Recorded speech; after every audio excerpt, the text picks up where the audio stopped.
Hi, my name is Taylor, and today I'll be sharing my thoughts on how I use technology in my daily life and how it connects to the concepts we've been introduced to in cyber psychology.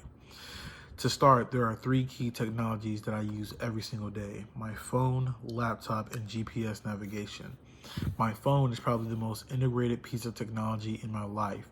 I use it constantly for texting, checking emails, browsing social media, and even waking up to it as an alarm clock. It keeps me connected with the world and to people 24/7. As Suler explains, digital spaces allow us to express different sides of ourselves. In a way, my phone just isn't a tool, it's almost like an extension of myself. It holds my contacts, my thoughts, my memories, and my access to everything I care about online. It also means I've stopped memorizing information because I know I can just search for it or store it instantly for later. That is a big shift in how we interact cognitively, something cyber psychologists are beginning to explore more deeply. Next is my laptop.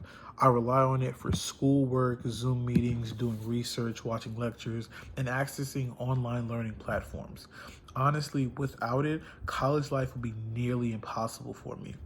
Barack points out that the internet not only changes how we access information, but how also the entire structure of communication and learning are formatted. I agree because my academic routine completely revolves around digital tools now. I've gotten so used to typing, multitasking between tabs, and saving everything to a cloud or a drive that the thought of going fully offline feels kind of unrealistic. The third technology, although I don't use quite as often, is GPS navigation. Whenever I drive somewhere unfamiliar, I don't even think about the route anymore. I just plug it into Google or Apple Maps and just follow the directions. But if GPS were suddenly gone, I'd have to go back to reading maps or printing directions or just asking people. That sounds simple, but it shows just how much we've come to rely on tools for tasks we once did ourselves.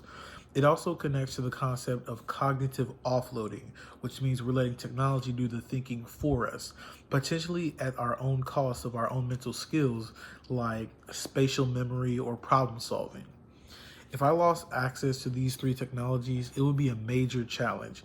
I'd have to relearn how to manage time without digital reminders, how to navigate physically without apps, and how to engage in person without the instant communication that I'm kind of used to.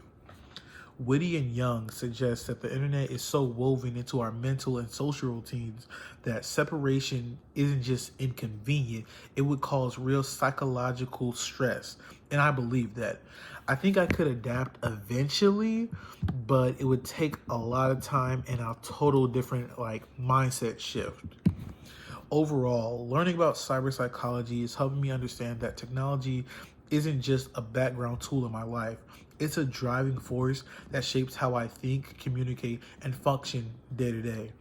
I hope this was informative, and I thank you for watching.